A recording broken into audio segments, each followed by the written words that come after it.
All right. All right. Welcome again, everyone. So good to see everyone today. If you have some space, please check in the chat. Like, how are you doing? What's going on? What are you holding, carrying? Um, Welcome to those of you who are new to our practice today. If you're new, also please feel free to say hello as well in the chat. We'd love to see who you are. And of course, welcome back to those of us who have been practicing for a bit. So much is going on, absolutely. Um, and, I think, I've been thinking, just a little bit about, I don't know, and of course, I think about suffering often, but I've been thinking a lot recently just about um, like the ways that suffering or discomfort changes us. And I know that doesn't sound particularly revolutionary or, um, but the ways that discomfort is really trying to actually take care of us, which feels like a really interesting way to frame that. Like suffering is trying to take care of us. And I think suffering is taking care of us because it's trying to show us like what freedom is, what space is, right? It's trying to tell us the truth about this experience of samsara, right? And samsara, for those of you who aren't for sure about that, samsara is this experience of birth and rebirth, this cycle of birth and rebirth that seems as if we have no agency in it. Like we get propelled into this experience and how this experience feels so uncomfortable, right? Um, that we move through all these emotions and thoughts and have all these experiences, that we're constantly trying to survive and trying to get through, right? And in the meanwhile, we're trying to figure out like the meaning of life, which is a very loaded question. What is the meaning of life, right? Um, and as we've talked about before, so much of what discomfort, suffering, and samsara is really trying to get us to do is to do this intense work, this intense labor of accepting it, like accepting this experience, this situation, right?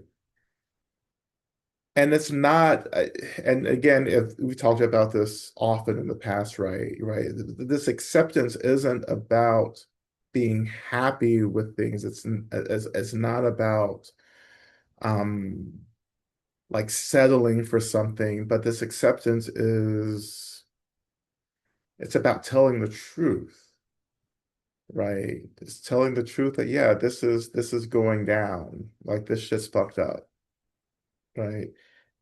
And saying that, acknowledging that, and then moving into this really profound practice of slowly beginning to experience what this discomfort is, like what this chaos is, not to think about it, but to experience it, right? To feel it, right? And this is that acceptance, yes, that's I think is one of the most important parts of this practice. But when we start moving through acceptance, right? Because acceptance is when we let go of bypassing, resisting, covering up everything that we're doing and to make this feel a lot better, is when we drop all of that activity and we just show up to the discomfort itself, right? And it's like moving into a storm. It's like moving into something that feels really unstable, right? And beginning to open to everything that we have been resisting for so long, right? That is the opening to the brokenheartedness. And the brokenheartedness being not just being sad, right? It's not just being upset, but this fundamental brokenheartedness, which for me is like this basic, deep rooted disappointment, right? This basic fundamental disappointment, right? That basic fundamental disappointment is samsara, right? It is samsara itself. That's what we struggle with is this basic disappointment. And the basic disappointment, this fundamental disappointment, is that we are indeed Buddhas. We are awakened beings. We're already free beings, but we have gotten stuck in a very uncomfortable cycle, right? Or even more precisely, we have gotten stuck in a thought that we can't shake. And that thought is limiting us. It has disconnected us from our spaciousness, our fluidity, our openness. It's disconnected us. It has shrunk us to this moment, right? And we've trapped ourselves in this moment. And the truth of everything is there was no moment to begin with, but a moment was created somehow, and we got rolled right into it. And what Buddhism and Buddha Dharma is trying to do is disrupt that thoughts, right? But you can't get to the disruption of that thought until you show up to this fundamental disappointment, which we will experience as a pervasive brokenheartedness.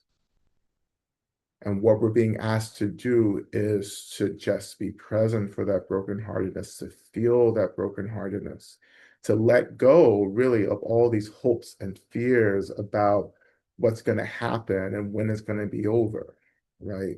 But just to show up to the brokenheartedness and to tend to that brokenheartedness, right? This fundamental brokenheartedness, this fundamental disappointment, right?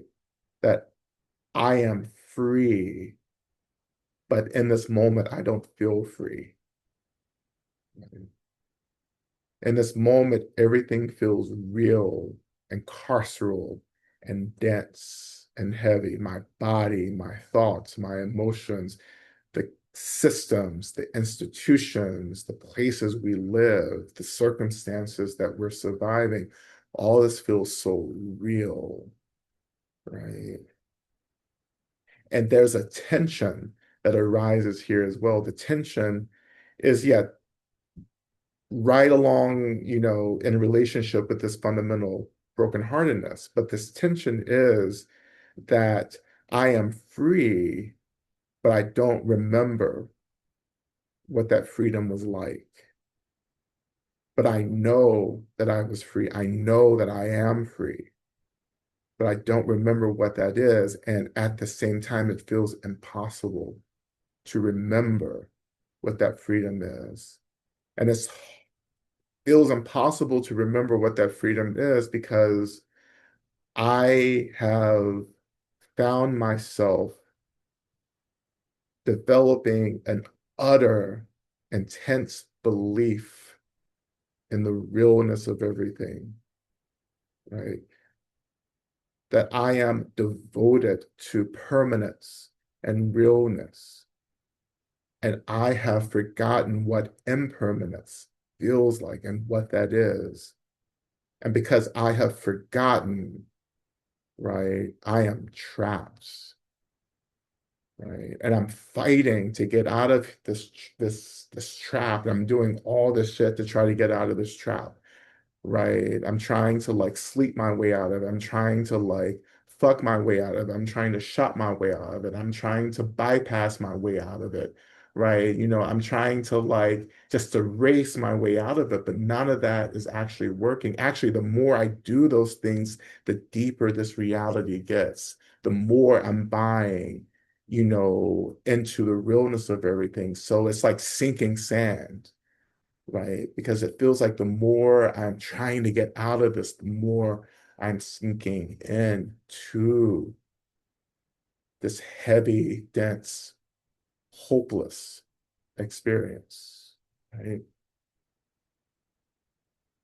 And the work, again, is not to keep struggling, but it's actually to let go of struggling, right? And to feel, to experience the struggle, to feel this sense of being constricted or rigid or bound or heavy, right?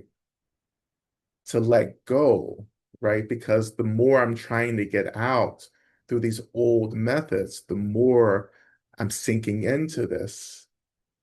And so Buddha Dharma and Buddhism in general comes and says, you know what, you have to just let go, right?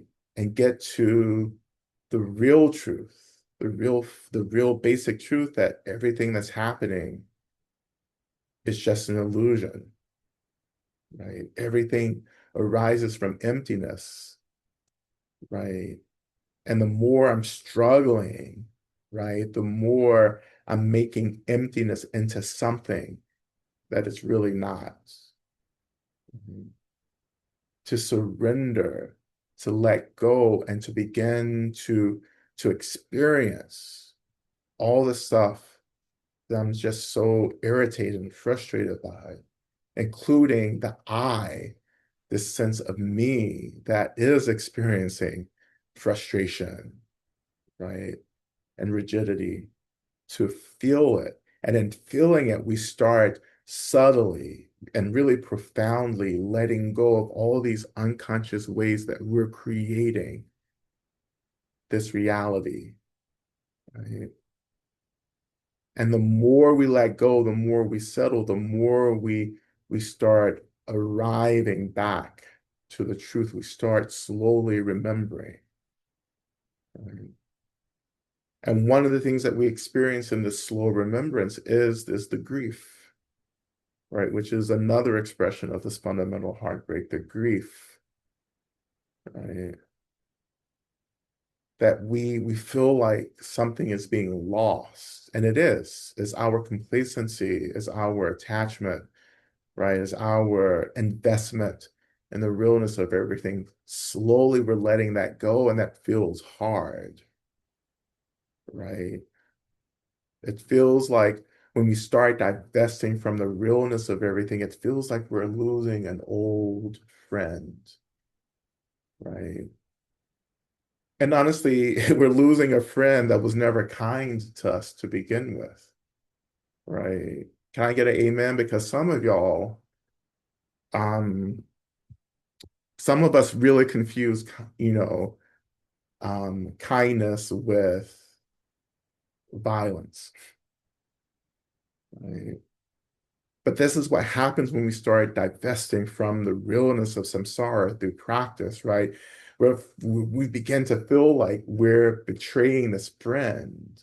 Because even though this friend called samsara has been very cruel to us, it's still consistent, right? And some of us, it may feel like hell, but baby, at least it's consistent. At least I know what I'm getting, right? I can trust the suffering, right?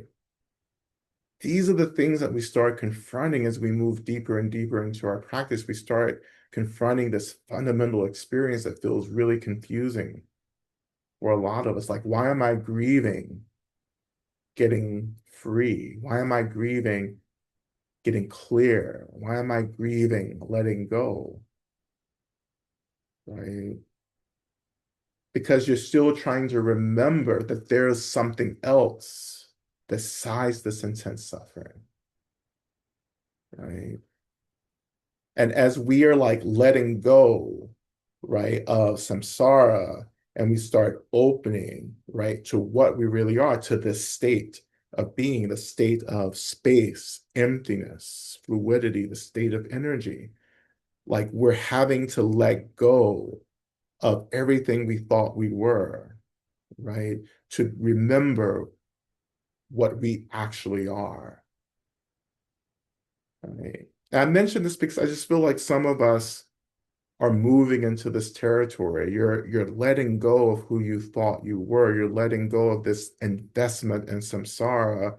You are touching into this fundamental brokenheartedness, which drives samsara, which is samsara as well, right? And you're opening to the space, and it feels really unsettling, right? Because you're trying to let go and expand at the same time you're holding on for dear life, right? The opening and the holding on creates this tension in the middle, and it feels overwhelming, right? Is anyone experiencing this? The overwhelm is like this tension is like driving you up the wall. Like the teachings, you know that the space, the openness, fluidity is where you need to be, but it's like you can't reconcile everything that you're having to give up, right? Because this is also what systemic collapse and the apocalypse is doing. All the shit that we're not, it's falling away and the space is opening, but we're freaking out, right? Because we're being asked to step over the ledge, to step off the cliff now, right? To leave this behind, this suffering, this samsara, this identity. It's again uncomfortable because we think that this is all we know, but that's just an illusion. Right? And to accept, to expand, to open to this, to who and what we really are, like we have to risk, right? We have to risk everything that we thought we knew. And this is also what it feels like to be opening in the new world. Like this is the new world, right? But we can't acknowledge that because we're hanging on to the old self and the old world, right? For me, this is again, for me, an expression of spiritual abolition, right? You're trying to get free. You should be getting free, right?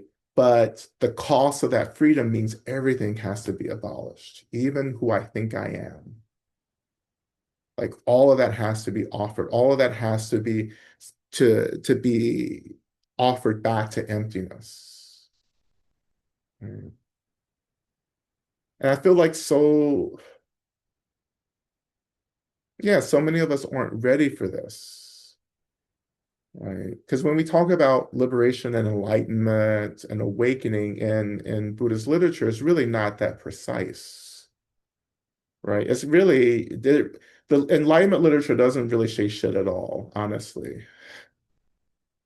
you know, and the transcending dualities and, experiencing emptiness. Like what does that say? What does that mean? Right? Awakening literature, the Enlightenment literature doesn't really help us, right? But what does actually help us is paying attention to the process in the moment, right? Like freedom, awakening, realization is never what you're going to think it is. Because everything we think enlightenment is mm, is coordinated by the ego, right? So any notion of enlightenment also has to validate our sense of self.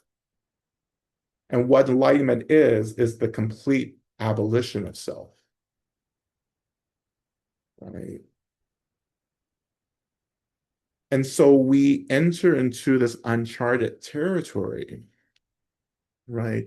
That doesn't line up with what we've read or what we've heard, right? And all we have is these basic teachings. And if you have these basic teachings, then you have everything that you need. And what you're being asked to do is to trust, the teachings to take you all the way, even when the literature, the description of the path of awakening isn't that sufficient. So everything that's happening in terms of getting free, this moment of collective awakening and liberation, like we're misreading it, we're misunderstanding it and saying, oh, this is chaos. Actually, this is what it feels like, right? That things just don't disappear and we're free. What actually happens is that we have to go through the heartbreak, the disappointment. We have to let go of the reactivity, right? And then once we let go of reacting, we have all this energy just to be, to expand, to open, to remember, right?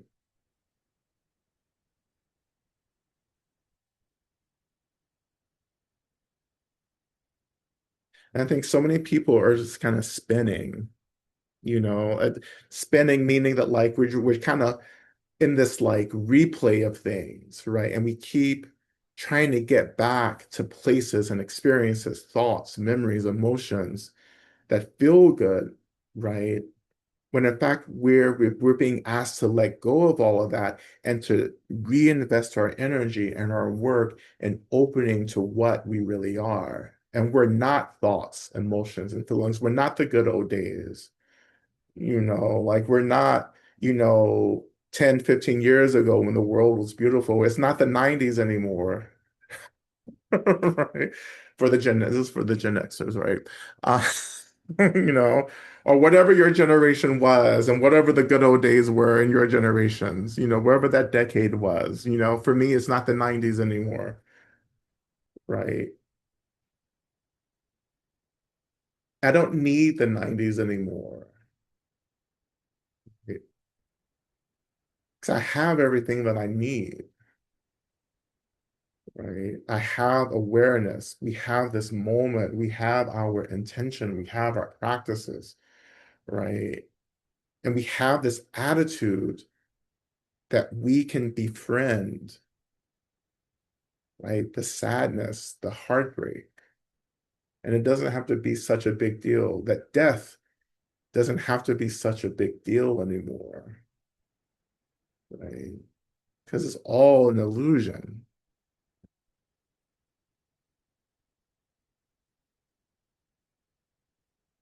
I mean, this is just like basic fundamental dharma, which we've talked about over and over and over again.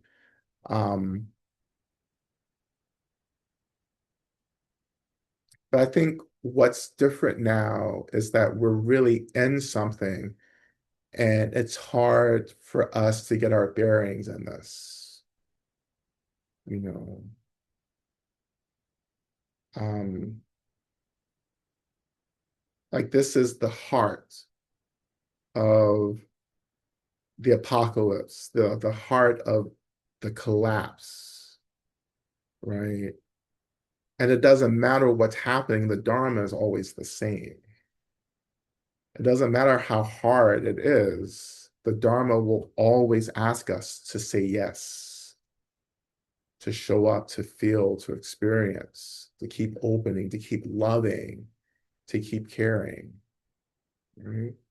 And to call in the resources that we need, to call in the kinds of practices that we need to manage this moment, right? And none of this is that glamorous. It's not sexy. It's not any of that. It's actually not that extraordinary,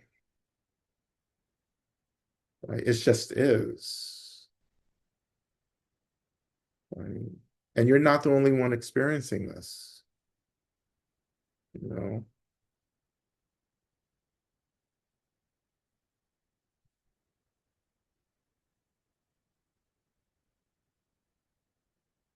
It's like everybody everywhere, like sad and free, you know, sad and free. I could never understand that song for years, even though I would like jam to it. I was like, oh, like getting free isn't necessarily about being joyful. There's a lot of grief in this, right? I think the grief and this liberation work, this getting free, is also an honoring. Like I think the grief honors what has happened. Even though, yes, everything's an illusion, everything, yeah, there's suffering, but there are so many ways that even being trapped in the illusion, there's so many ways that we were being cared for by the illusion itself, right? Which is hard. And that's a really hard kind of teaching that we were being cared for. But it's to honor like where we've been and what we've survived and what we've moved through, right? And who we have moved through this with. And the grief is, I think, the permission that we can just start letting it go. Whoever I thought I was, whatever I thought I have been, it is time to let that go and to return these experiences, these countless experiences back to the feet of the mother, like back to emptiness itself. And are you ready for that? Like, are you ready for this kind of, well, if you're sitting here and about to practice with me, you're going to have to be ready. But if you, but really, we have to admit to ourselves, am I ready for this? Right? Am I ready to get free? Right? Because this kind of liberation is the only kind of liberation. Right?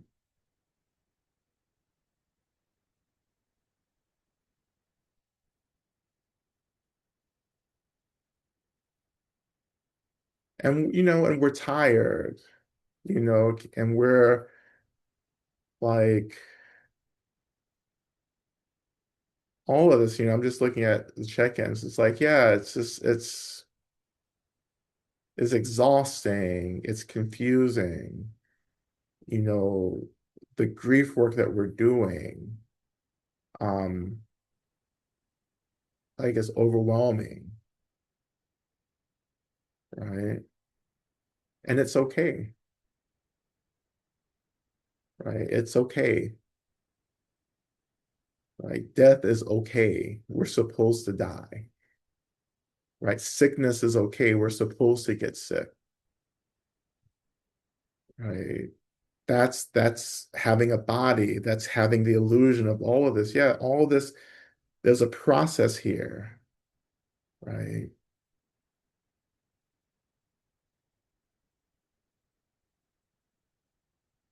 And slowly we start having these experiences of what we are, the experiences of emptiness, of the space, the experiences of this kind of joy, which is more like a kind of very subtle bliss, right? And that bliss is the real nature, the real energy of our minds, a bliss that we can't really quite experience in the body because samsara, illusion, can't hold bliss, right? Just like, you know, a dark shadow cannot withstand the intensity of the sun, right? That's how extreme bliss is.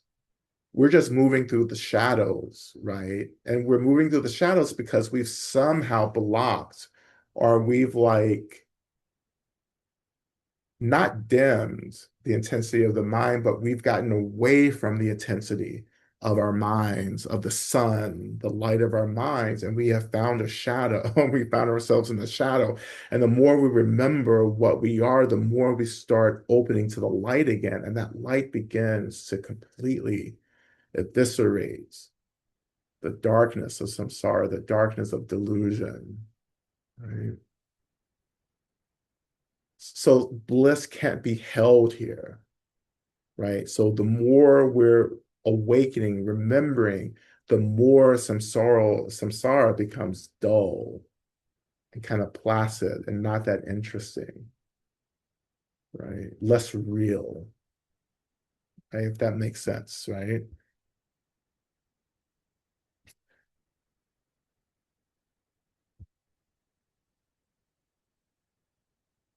This illusion is the liberation, but it's realizing the illusion. It's telling the truth. Oh yeah, this is just a figment of my imagination, right? In a really interesting way, the more you start really believing that, opening to like this thought that, look, oh, this feels like an illusion, this feels like shadows at play, right? The more joy actually begins to awaken because you're slowly beginning to remember that this experience that for so many beings have felt like a nightmare, right, is actually just a dream that I have the capacity to wake up from because countless beings have done it before, including the Buddha, right? And many others who were not named or, whatever. Countless beings have done this, and I'm doing it. And one day I will become a Buddha. And hopefully you'll become a Buddha. Being a Buddha means that you decide to help get other beings out. But you don't have to, once you awaken, you don't have to stay around. You can go somewhere else, do something different, right? Go to Nirvana, right? But if you wanna help, you become a Buddha and you return back to help us like Medicine Buddha, like Tara, Chenrezig, and so forth. All these deities, these beings that we study, in the pantheon and practice with. So anyway, I just wanted to offer that, just as we move into our practice, right? And even the practice will be nice and easy tonight, right?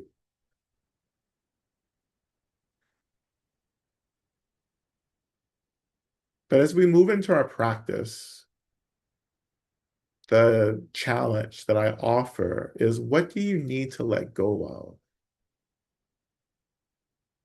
Like what needs to be offered in? Because we're moving into the fire horse here. We're coming up into the Lunar New Year, right? And we'll be practicing, celebrating-ish, on Saturday here in Atlanta, right? But the fire cometh, you know, the fire horse is coming for us, right? And are we ready to be burnt up? Are we ready to catch fire? Because this is what we're moving into, right? Because the fire is lighting the way to real realization, to awakening. But we have to say yes. Because the fire as an element doesn't fuck around with anyone. We know this, right? Fire knows what it's doing. Fire will come and take what it needs to take. And can we open into this practice of just allowing the fire to consume what we no longer need? As it consumes, can we trust that the fire will lead us to what is liberatory, to what is freeing? Right? Can we hold the grief of watching so much burn down around us, especially relationships, especially communities, especially old ideas and belief systems that we've held on tightly, but now it's time to offer into the fire, right? Because the fire is just this really intense expression of emptiness, right? Can we offer what we no longer need to the fire because it's going to take it anyway, right? You might as well just be willing, and just like open and let it come in, right?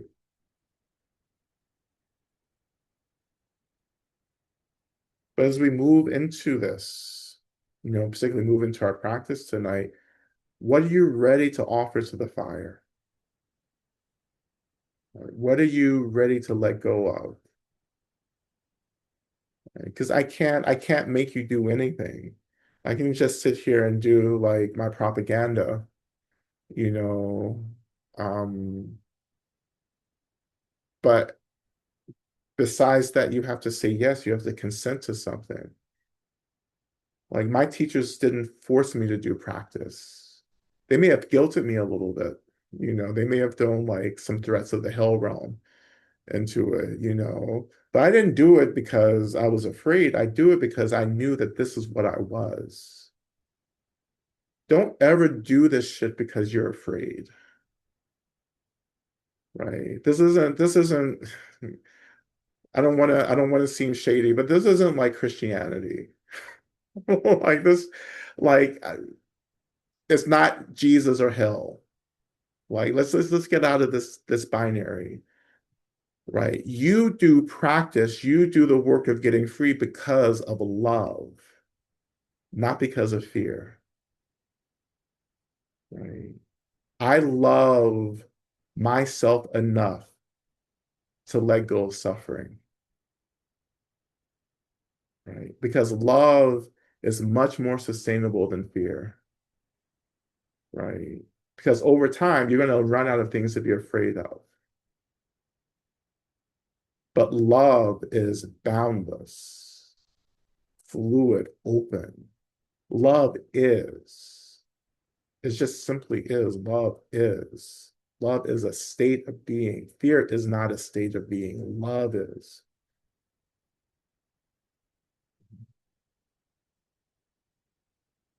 So again, coming back into our practice, coming back into this question, what are you ready to let go of?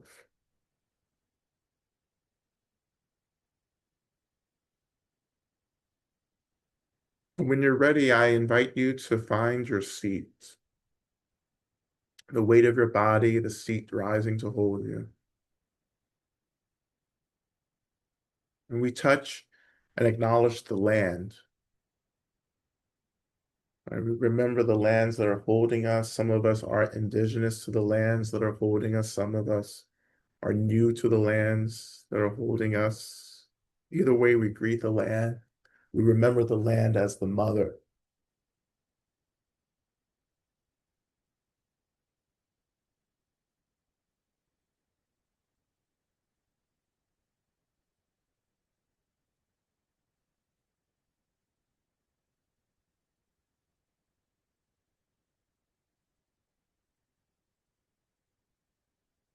And we feel the land too rising to hold you.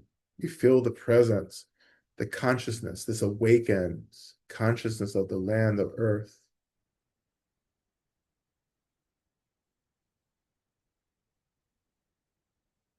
And I know some of you are beginning to experience this, but for those of you who are new, the earth as an awakened consciousness, as a being, right, is always very present.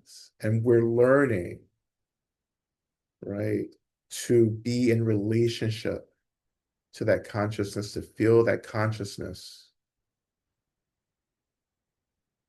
right? To feel, and I feel the consciousness of the earth as love, as care, as being held. It's unconditional love and care.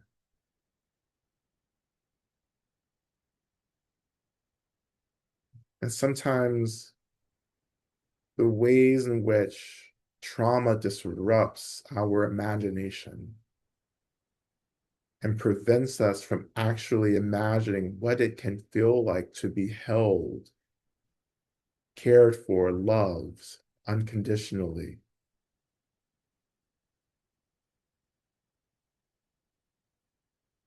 And this is what we also have to push through is the limitations and the barriers that trauma creates, the generational trauma, the transhistorical traumas, right? The everyday traumas.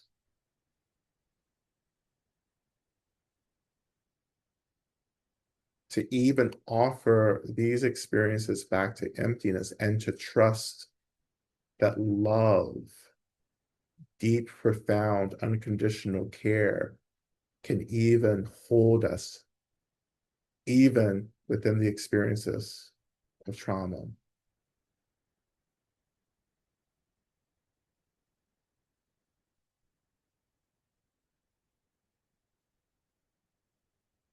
And this love from the earth is not just the love from the earth, it's the love of all the Buddhas, all the Bodhisattvas. It is all the love of the ancestors, both the near ancestors and the ancient ancestors. Those ancestors who are really here trying to love us, it's their love as well. It's the love of the plant world and the animal world, the love of all of the elements. We can call it cosmic love or celestial love.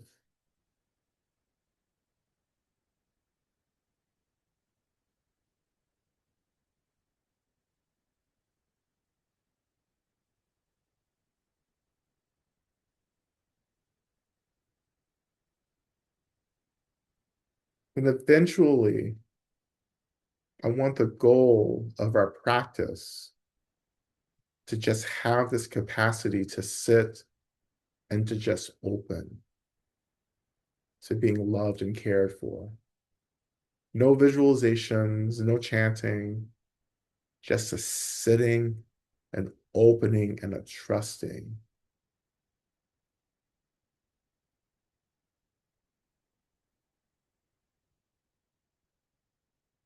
And it can feel so subtle, right? So subtle, so nuanced.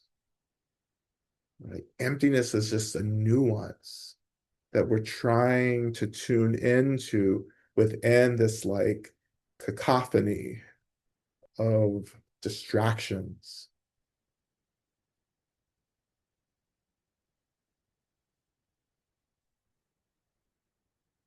To feel the love of beings, embodied beings in your life, people who have been trying to love you, but you haven't felt that love, you haven't experienced that. But to let go of trying to do anything and just be.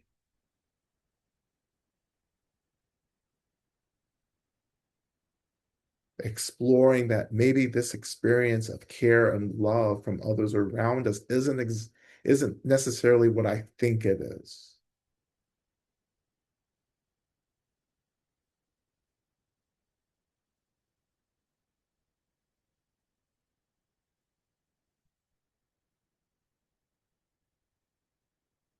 And for me in my practice, I've become the way that I am now because of learning how to do this, learning how to open to the love that is always being expressed from the earth, from the elements, from the ancestors, from the Buddhas, from just all the phenomena around me.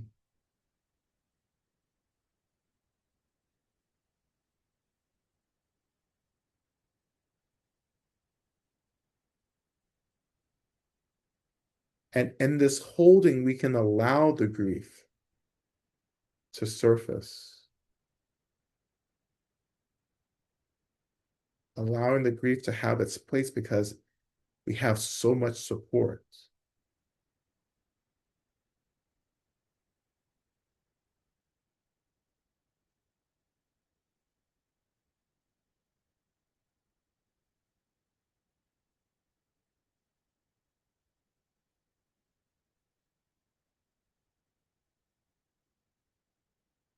And we notice how the ego is always trying to process and analyze. And there's this confusion and doubt. And we even let that go and just rest, just sit, just be. Because the love, the care is even radiating through, moving through the doubt and confusion.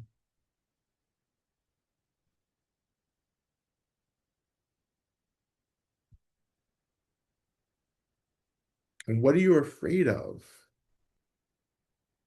Like, what are you afraid of? Just letting go. Because again, going all the way back to the beginning of our session, this is acceptance. Like, this is all this is. This is acceptance. This is allowing things to be. You don't have to agree with anything. You don't have to like shit. Right? If we were trying to like liberation, we wouldn't be doing it. It's not about liking, it's about loving. Loving is acceptance. This is what's happening. This is how it feels. And there's a deeper truth here. And I'm trusting the earth to hold me. I'm trusting the Buddhas to hold me. I'm trusting the ancestors to hold me. I'm trusting my breath to hold me. Even my grief can hold me, especially when we understand that grief is full of so much data about what it means to let go, to move on, to expand.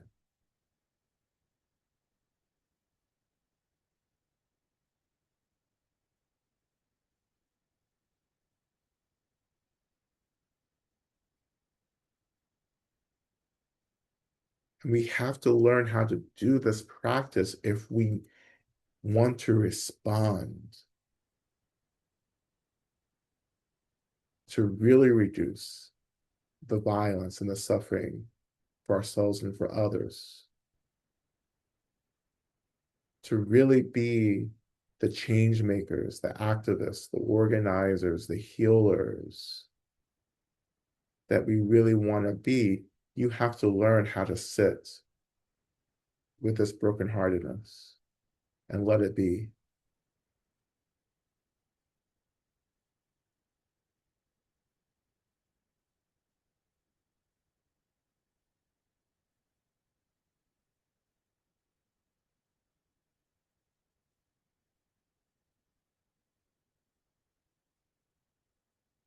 And so we'll move into our opening mantra, Om Menla Sangye Kino, Soha Medicine Buddha, please think of me. Look upon me.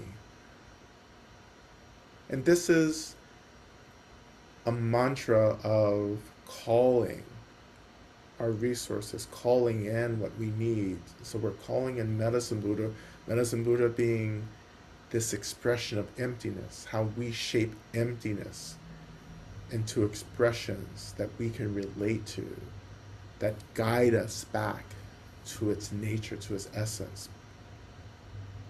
So we call Medicine Buddha forward in this mantra, and as Medicine Buddha arises, we also know that Medicine Buddha arises from the liberation or from emptiness itself, and eventually Medicine Buddhas will lead us back to the state of emptiness at the end. The rising and falling, the coming and going. But the mantra is a spell, incantation that's shaping emptiness into an experience that we can grab onto, relate to.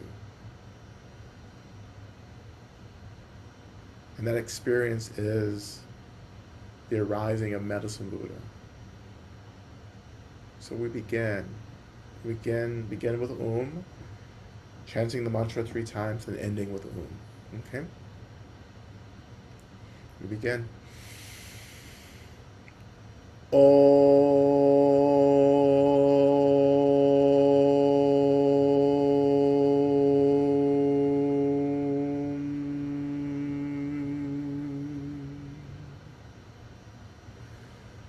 Om la zange ki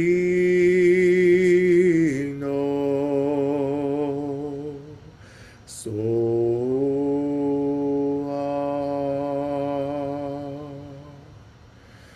Om la zange hi no so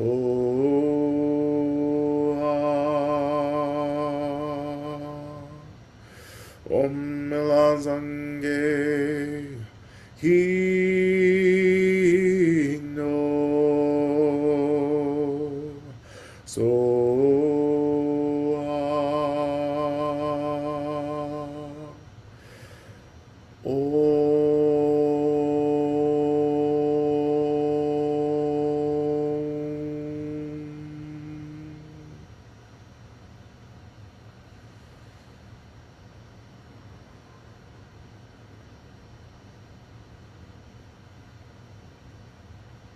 And we're just noticing, regardless of where we are in the practice, our newness, whatever it is, regardless of where we are in the practice, noticing any subtle, nuanced experience of Medicine Buddha, be it a vision, a feeling, a thought, a sensation, a stirring somewhere.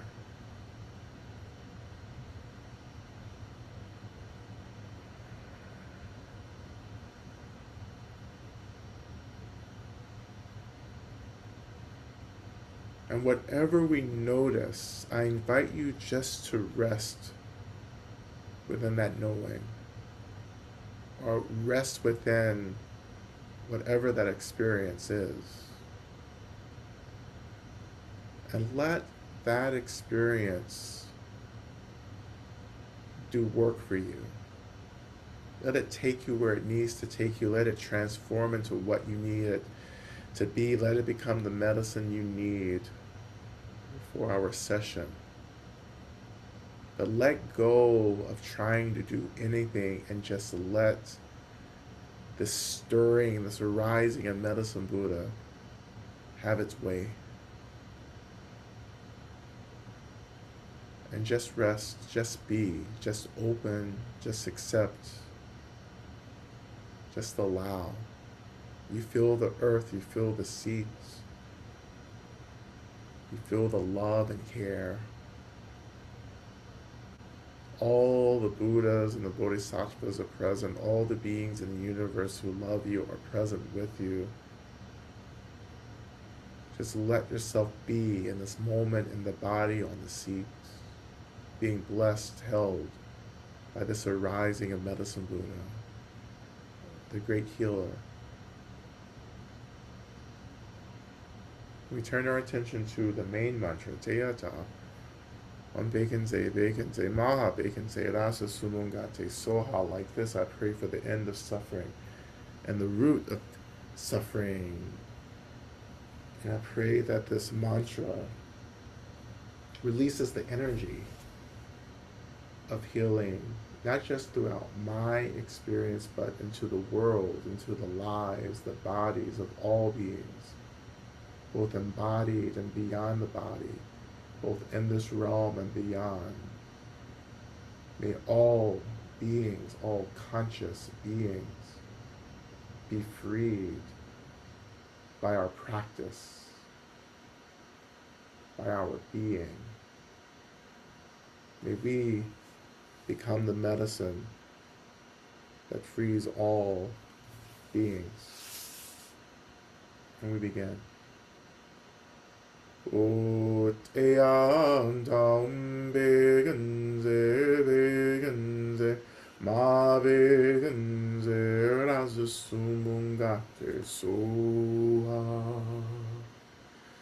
Teang Tam Begenze, Ma Begenze, Raza Sumungate Soha.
just staying where you are. I'm just turning my attention to the prayer requests.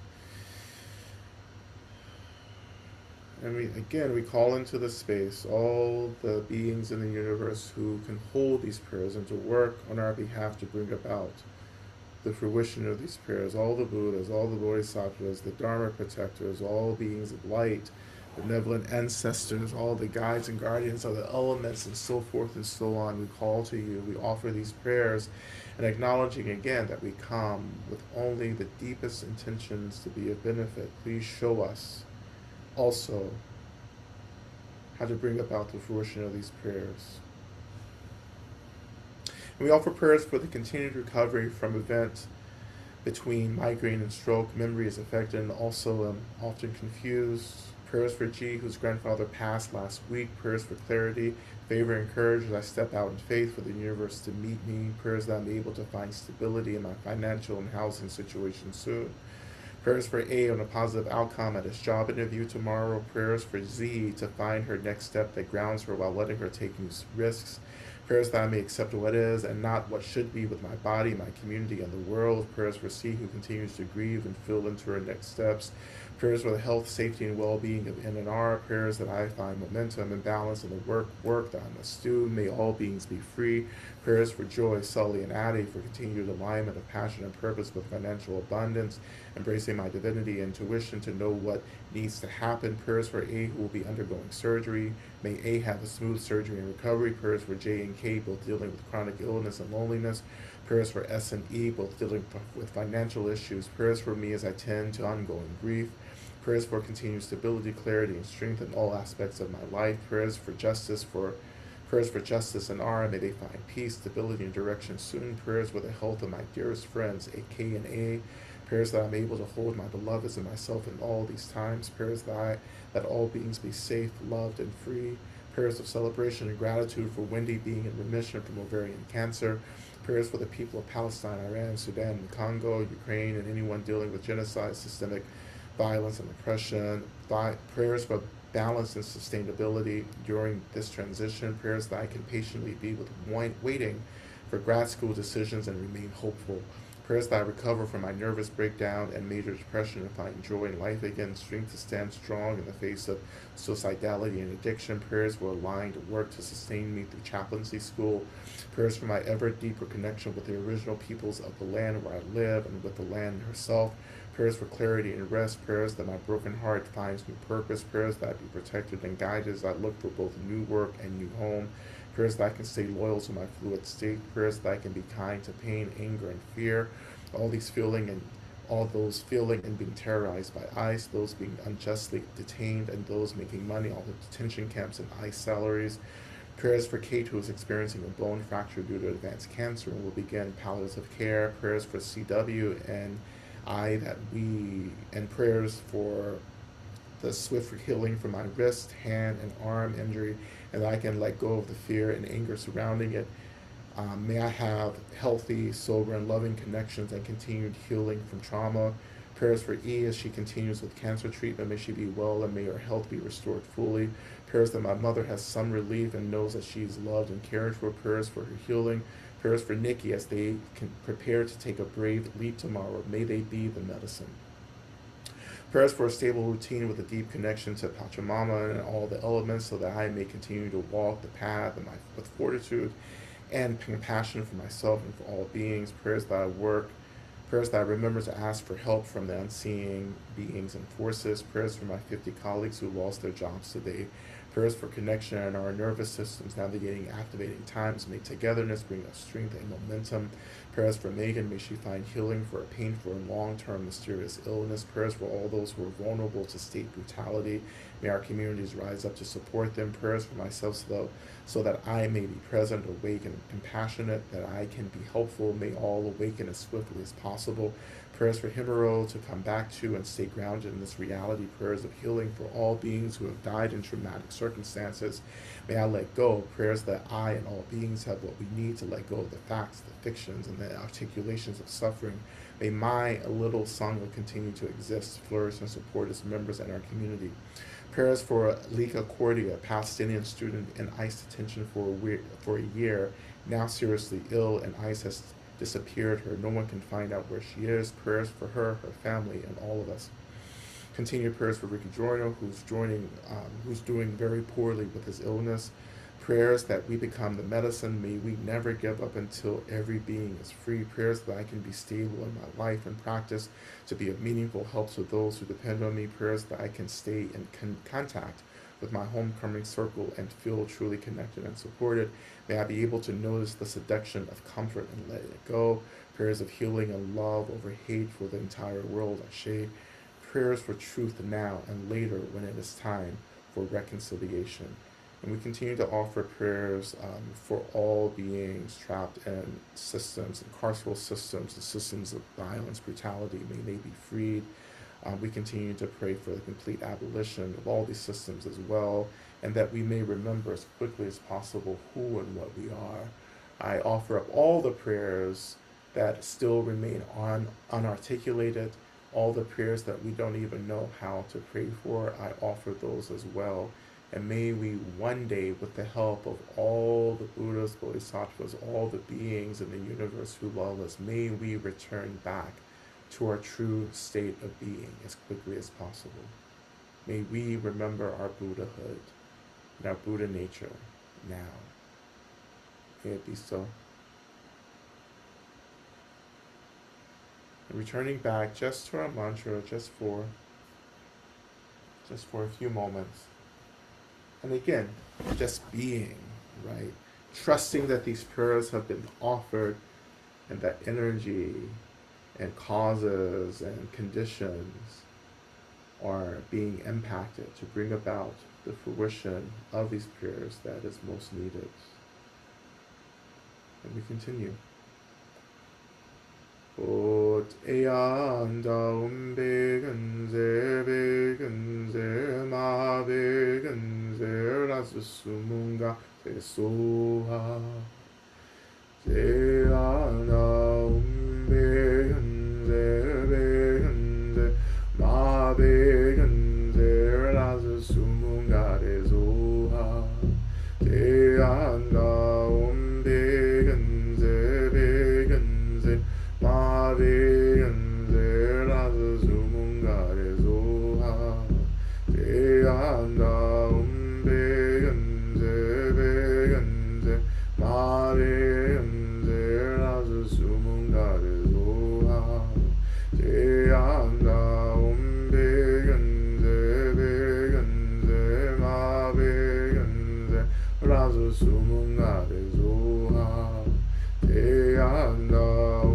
begenze begenze ma begenze rasumunga te soha te ana begenze begenze ma begenze rasumunga te soha te ana begenze begenze ma begenze rasumunga te soha te ana begenze begenze ma begenze rasumunga te soha te ana begenze begenze ma begenze rasumunga te soha.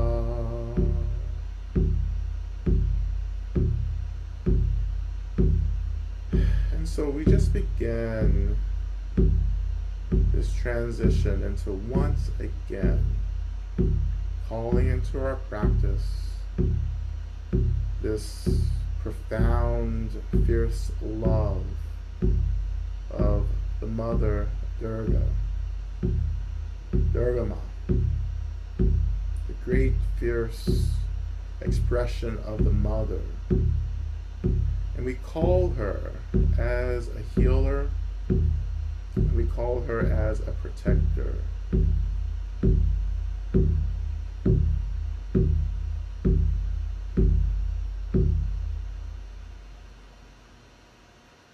And again, finding our seats, reconnecting to the earth, connecting to the breath, in the silence and the stillness of emptiness. We hear this root mantra, this mantra of creation, of awakening, Om.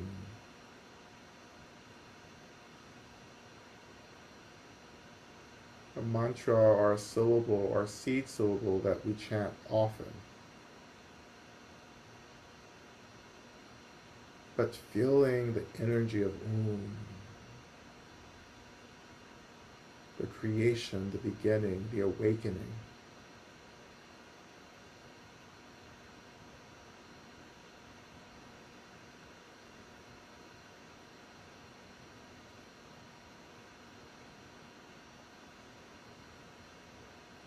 And from within emptiness,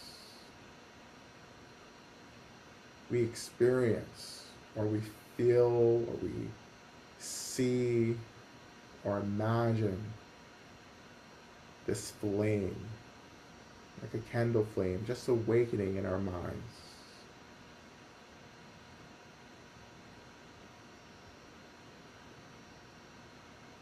And this flame begins to grow even stronger until it gets to this point where it feels as if our whole minds, the expansiveness, the limitlessness of our minds is all ablaze with this fire, this light, this warmth. And from this fire, from this profound sacred fire, the essence of the Great Mother, Durga, arises. And we don't have to know what she looks like or anything. We just feel her arising for us in our practice, in our bodies, in our minds. Om, Dum Durgaye, Namaha. Greetings to the one who is beautiful to those who seek freedom and truth and love and compassion, but is fierce and even terrifying to those who are against freedom, who are filled with like hate, aversion. She is fierce to them.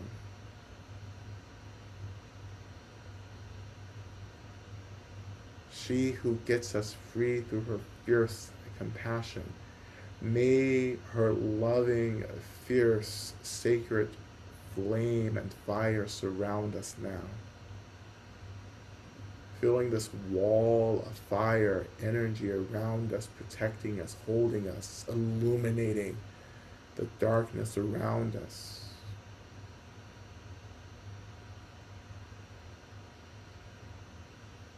And we give ourselves permission to believe that she is protecting us. Surrender to her protection. Relax within this protection.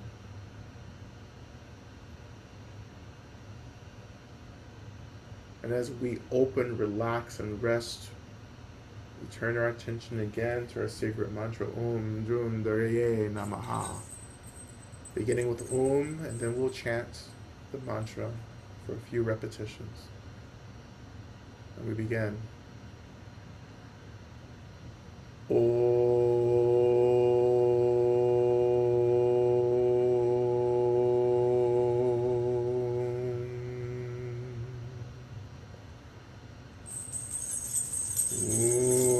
Dum Durgaye Namaha.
Om Dum Daye Namaha. Om Dum Daye Namaha.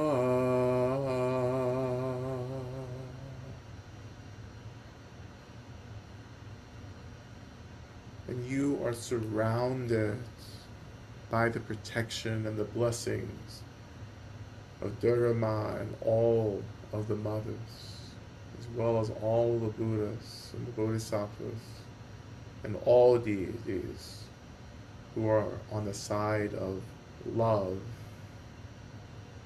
and liberation. You are protected for this life and all your lives to come until you remember that you are the protector for all beings. May this be so.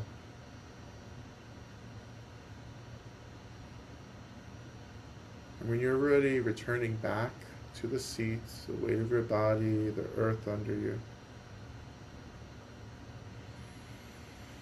When you're ready, slowly beginning to reawaken your bodies through simple movements.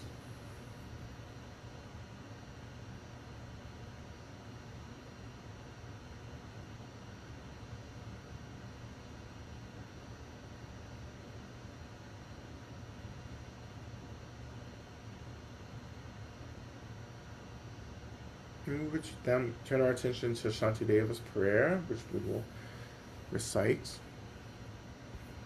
close out our time, and we'll recite this 3 times. May I be a protector to those without protection, and a leader for those who journey, and a boat, a bridge, a passage for those desiring the further shore. May the pain of every living creature be completely cleared away. May I be the doctor and the medicine, and may I be the nurse for all sick beings in the world until everyone is healed. Just like space and the great elements such as earth, may I always support the life of all the boundless creatures. And until they pass away from pain, may I also be the source of life for all the realms of varied beings that reach into the ends of space. May I be a protector to those without protection, and a leader for those who journey, and a boat, a bridge, a passage for all those desiring the further shore. May the pain of every living creature be completely cleared away. May I be the doctor and the medicine, and may I be the nurse for all sick beings in the world until everyone is healed. Just like space and the great elements such as earth, may I always support the life of all the boundless creatures. And until they pass away from pain, may I also be the source of life for all the realms of varied beings that reach into the ends of space. And finally, may I be a protector to those without protection, and a leader for those who journey, and a boat, a bridge, a passage for those desiring the further shore. May the pain of every living creature be completely cleared away. May I be the doctor and the medicine, and may I be the nurse for all sick beings in the world until everyone is healed. Just like space and the great elements such as earth, may I always support the life of all the boundless creatures. And until they pass away from pain, may I also be the source of life for all the realms of varied beings that reach unto the ends of space.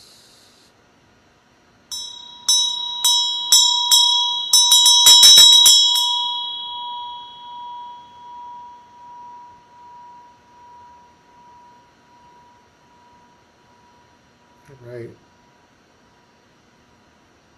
You know, thank you everyone for your practice.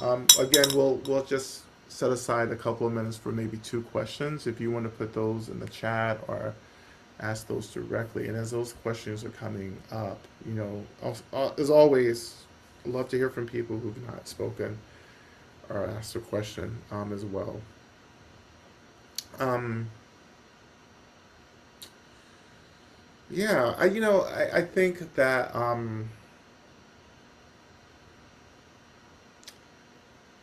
again, just going back to our opening talk, right?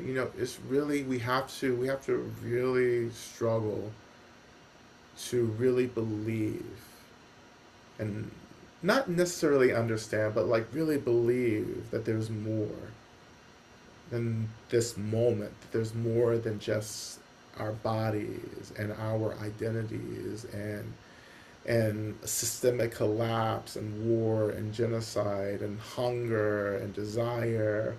There's got to be more than just this duality of pleasure and pain, right? There's got to be more. There has to be more, right? And this is what the Dharma is training us to really open to, that there's more, that we're unlimited, even though we feel as if we're having a very limited experience, right?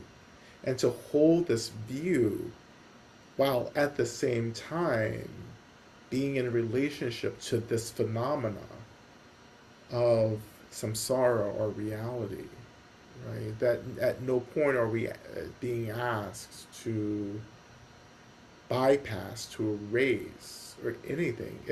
We're being asked to understand that within the very nature of everything that we resist, everything that we hate, everything that breaks our heart is in fact the liberation. If only we can lean into it, only if we can embody a real kind of compassion, because the compassion is actually telling us to be with the suffering, because the suffering is full of real data, right? Real information, real medicine. But if we don't experience it, and if we don't um, learn from the suffering, like we just find ourselves cycling deeper and deeper and deeper into this experience, right? Right, to move into it, to lean into this moment, right? Um,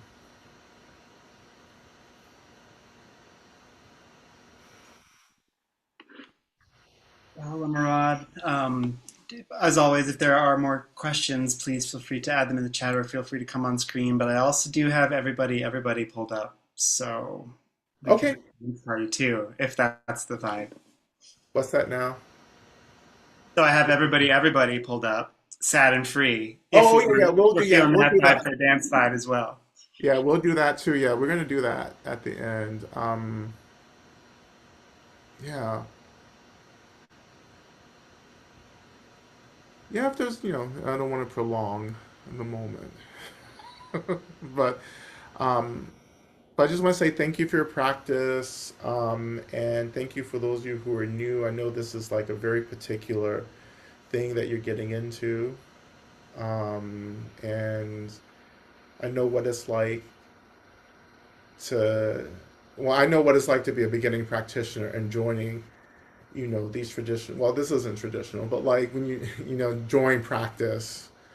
You're like, what the fuck is going on? What are we chanting? What do these words mean? Why are we going so fast? Like, I know what that's like, and I get it. And I wish someone would have told me at the beginning of my practice. I wish they would have said, just relax. Like, you don't have to, like, know the words. You don't have to, like, get everything right. Just settle. Feel the earth. Feel your breath. Feel the arising of the deity. Like, I wish someone would have said that. So I say it. Just relax. Right? These are ways of knowing that are really rooted in, I would say, a decolonized, indigenous way of knowing, right? The experience, the connection, the interrelatedness, right? Not the separateness, but the interrelatedness. These are profound, intuitive ways of knowing, and this is what we're just coming back to, right? Okay. Uh, um, Rachel? Yeah. And we'll do Rachel's question, then we'll do our dance out. Okay. Cool. Thanks, Eric. Hi, Lama Rod. Hey. Thank you for tonight and for so many other medicine Buddhas. I had an experience to practice in Uh-huh. practice tonight that I think I've had before, but it just felt Uh-huh. more conscious this evening, which Mhm. is that when we started doing the opening mantra Mhm. and you were inviting us to notice what was arising for us, Mhm. I just felt totally blank Oh, good. and nothing was happening for me. And I've heard you Yeah. offer that like we don't need to force anything and there's nothing wrong if that happens. And I'm just conscious that like I'm expecting something to happen, or I have this idea of what I wish was happening or what should be happening. And yeah, and I've been practicing in Medicine Buddha with you for a number of years. And so this blankness at Yeah. this point in my practice, yeah, I just wanted to share that and hear anything that you might have in reflection. Well, because the instructions, right, were like whatever happens is the deity. So I wonder if that your experience of like blinkness, which I'm very familiar with too, right? I wonder if that is another way communication is happening. You know, so often, blankness, um, for me, it's so related to Dark Night of the Soul. Saint, what was his name? Saint Paul, Saint Peter, Saint Joseph, St. Saint John of the John. Cross. Saint John. That's right. Thank you. That's one of them. But I really like. I went through a very long practice of blankness, a period of blankness when I was in retreat, completely blank. I was like, what the hell is this? You know, and I realized, kind of going back to my understanding of Dark Night of the Soul, it's just like, oh, the blankness maybe or ways that a lot of stuff is happening, but we have to be taken offline or else we'll get in the way. Because St. John was saying, God doesn't go anywhere, but sometimes we have to be kind of shut down in order for like the blessings to really happen for us in our practice. So don't look at the blankness as nothing, but look at the blankness as a temporary moment of being offline so something bigger can happen and that you don't get in the way of that bigness. And then when that's deeply implanted, then you come back online, right? Yeah, cool. Thank Yeah, you. That's beautiful. Thank you so much. yeah. Something is happening. Something is always happening, and that's a rule. Even if we're not aware of it, something is happening. When we open into the mantras and these practices, this is ancient technology, right? That something is happening, and we don't have to know what it is. Again, this is these deeper indigenous ways of knowing that we don't have to always know what's happening, but we trust that something is happening if we're aligned with authentic practices and lineages, which this is. You so thank you, everyone. I also want to thank those of you who joined us last week for Dr. Rima's book talk, Dr. Rima Vesely Flat's book talk, Saint James. That's here we go again. Saint James Baldwin, and Saint Audrey Lloyd, um, as well. If you joined online, I hope it was really beneficial. We had a lot of fun talking about the dharmas of James Baldwin and Audrey Lloyd. It is a recording. I think it's on Karis's uh, websites. There is a recording. You may have to kind of reach out to them to get it, but it's free. It's a free event, so like I'm sure you can get the recording, but it is a recording. Yeah.